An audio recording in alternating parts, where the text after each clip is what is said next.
Hospital, 2 unvaccinated staff exposed.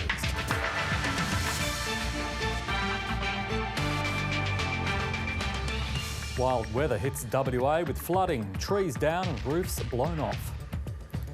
Australia's golden run in the pool continues. Kaylee McEwen triumphs in the 100-metre backstroke. And coming up on The Business, the lockdown that almost shut down parts of Australia's grocery network. How southwestern Sydney feeds the nation. This is ABC Late News. Hello, I'm Michael Tetlow. 2 unvaccinated hospital workers have been put into hotel quarantine in Perth after potentially being exposed to COVID-19. 3 critically ill sailors were taken off a vessel docked at Fremantle Port before being transferred to hospital where the breach occurred. 3 sailors, now confirmed to have coronavirus, were rushed off the MV Daya Krishna to hospital on Monday, along with government assurances all safety protocols would be followed. But within 24 hours, an admission a protocol breach had occurred.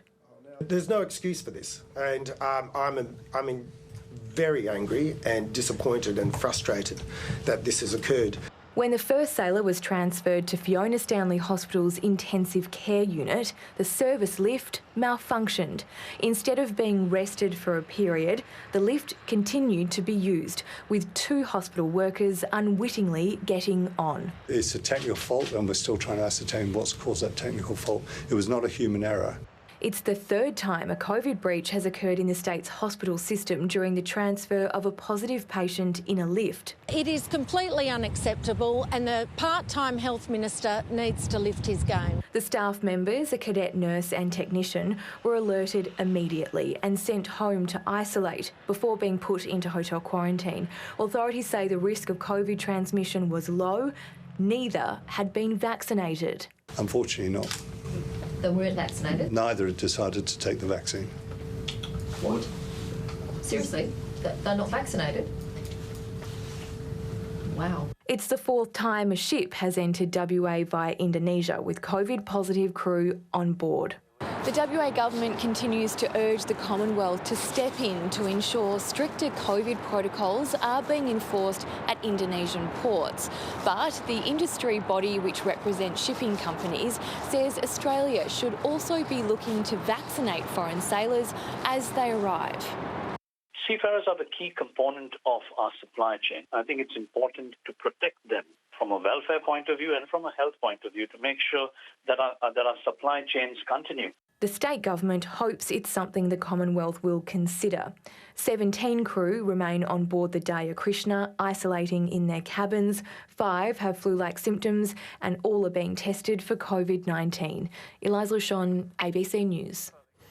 Sydney's COVID emergency is going from bad to worse. There were 172 new cases recorded in the past day, which is another record, and more than a third of those were in the community while infectious. Premier Gladys Berejiklian is expected to announce tomorrow the lockdown in Greater Sydney will be extended another 4 weeks at least. Even in a city gripped by COVID, they never imagined the emergency would arrive on their doorstep. So it was a bit scary and shocking. Police guard the Blacktown building. Paramedics tend to its tenants. At least 6 have tested positive. Family by family, the sick are stretchered out, close contacts in tow. Those who are left can't leave for 2 weeks. And we're not allowed to open the door and go outside. They'll be swabbed regularly, essentials delivered. I'm supportive of the police presence. It shouldn't be seen as anything more than what it is, looking after each other in our community. But that community is already hurting. I am worried about my kids. My wife also is not happy. Very hard to. It's a challenge time, I think, my time. Just an hour after residents were warned there were COVID cases inside the building, the fire alarm went off, forcing an evacuation. Some tenants now fear that could have spread the virus throughout the complex. The outbreak began a suburb over at a family gathering in Pendle Hills, One resident telling the ABC he attended his cousin's funeral. We'll allow New South Wales Health to continue with their work to ensure that they can do the very best they can around close contacts and the like, and then police will move in after that to take whatever action they think is necessary. The health department is dealing with another growing cluster in one of its own buildings. At Liverpool Hospital, 12 people are now positive, including nurses who worked on the geriatric and vascular wards. It's a very concerning situation, but the local health district is onto it. They're working very closely with the staff and the patients to make sure that patients are diagnosed early and that contacts are identified and put in lockdown. A dozen families are hoping that will be enough. Cameron Gock, ABC News, Sydney. Victoria says it's defeated the Delta variant with a tough lockdown and says New South Wales should learn from its hard lessons. After a 2-week strict lockdown, Victoria has eased restrictions to allow schools to reopen, along with restaurants and shops. Masks remain compulsory. The government has urged New South Wales to lock down harder. I would respectfully say to the New South Wales government, you're not just making decisions for New South Wales, you're making decisions for the whole country. Victoria has banned the residents of 4 New South Wales local government areas from entering the state and says it will ban more areas if necessary. 2 people who sparked a COVID scare in Queensland have been fined close to $15,000 for breaching public health rules. Police say a 26-year-old man left lockdown in Sydney and flew to Ballina to meet up with a 36-year-old flight attendant. The pair then drove to Brisbane, where the man visited 3 shops using incorrect information to check in. While in hotel quarantine, the man opened the door to his room and verbally abused staff without a mask, fully aware he was positive with the Delta strain.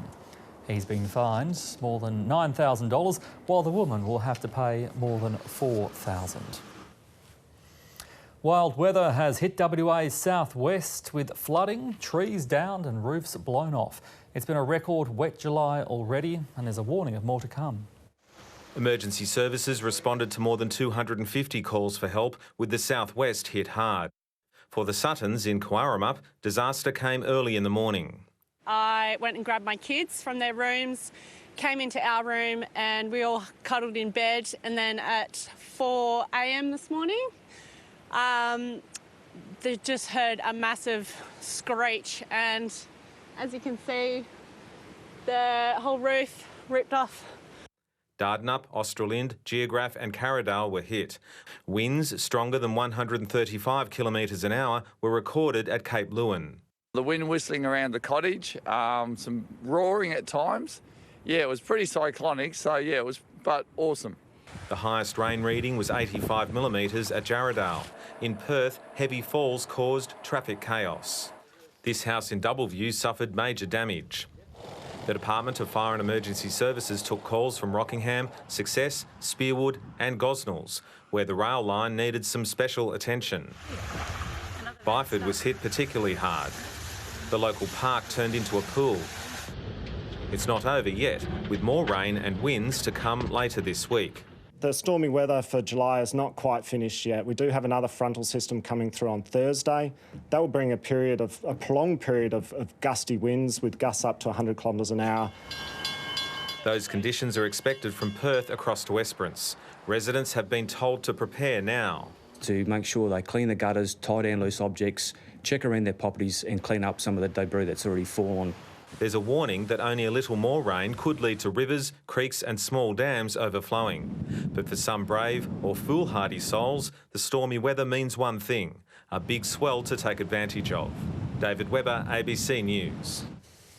The first person charged under Hong Kong's new security laws has been found guilty of terrorism. 24-year-old waiter Tong Ying Kit drove his motorcycle into police during a banned protest last year. He was convicted of secession because the flag he was carrying had the slogan "Liberate Hong Kong, Revolution of Our Times." The court's ruling sets a precedent outlawing those words. He was arrested the day after China's leader Xi Jinping imposed the new national security law on Hong Kong. Both crimes carry a minimum of 3 years in jail. Lebanon's newly appointed Prime Minister-designate says the country needs unity before it can begin to recover from devastating economic and financial meltdown. Billionaire Najib Mikati ran virtually unopposed, and if he successfully forms a government, it'd be his third stint as Prime Minister. Lebanon's economic collapse has driven 2 million people to the brink of poverty and led to ongoing street protests. There are acute shortages of medicine, fuel and electricity, and the local currency has lost more than 90% of its value. The Prime Minister-designate has compared the financial meltdown to a raging fire that's spreading every day. The United States has confirmed it will end its combat mission in Iraq and transition to a training, advisory and intelligence sharing role. President Joe Biden made the widely anticipated announcement as he met the Iraqi Prime Minister at the White House. We are not going to be by the end of the year in a combat mission. The Iraqi PM thanked the US for its support. Most of the 2,500 American troops in Iraq are expected to remain in the country to help counter what remains of the Islamic State group.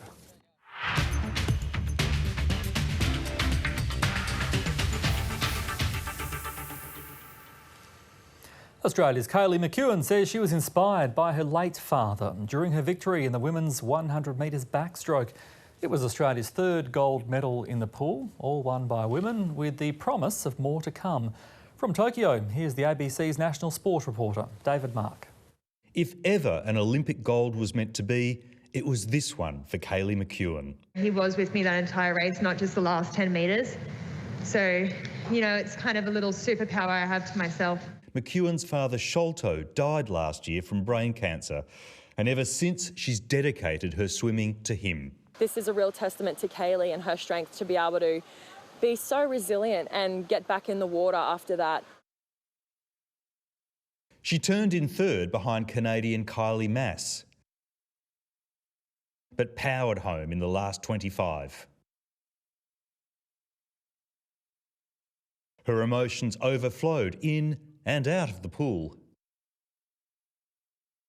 A slip of the tongue that didn't surprise her sister.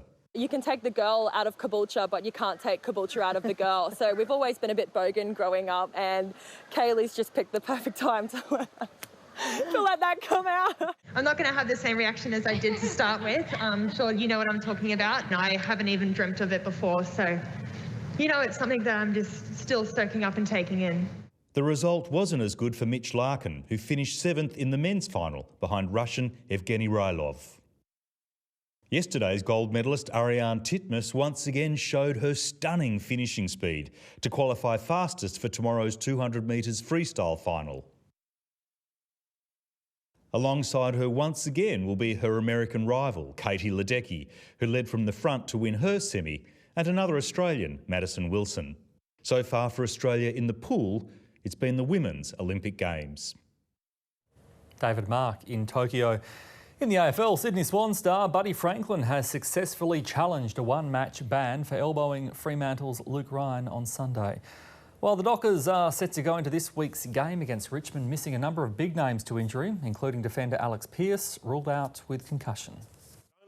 AFL Council told the tribunal this hit was vigorous contact and it was good luck rather than good management which saw Ryan escape serious injury. But after a half hour of deliberation, the offence was downgraded to low impact and Franklin will be fined. Alex Pearce suffered a concussion which will see him miss a game, while the Dockers have confirmed Michael Walters will be sidelined for at least 4 weeks with an injured hamstring. And the skipper Nathan Fyfe is recovering from surgery in Melbourne following his season-ending shoulder dislocation. He took to social media to say he's disappointed he won't finish the season, but the surgery went well. Meanwhile, the Eagles trained despite heavy rain this morning. Luke Shuey and Liam Ryan ran laps, but each are expected to miss Saturday's game against Collingwood. Shuey with a calf injury and Ryan with a sore hamstring. James Carmody, ABC News.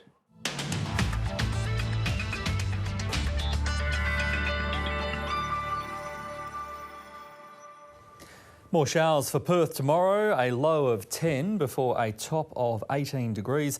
More humid and mostly sunny, 32 in Darwin, showers and 15 in Adelaide. Showers too for Hobart and Melbourne, rain with wind and 11 in Canberra. Partly cloudy and 24 degrees for Sydney, some windy conditions there too. Mostly sunny and 25 in Brisbane. And that's ABC Late News to the moment. I'm Michael Tetlow, thanks for watching. Stay with us now for the business.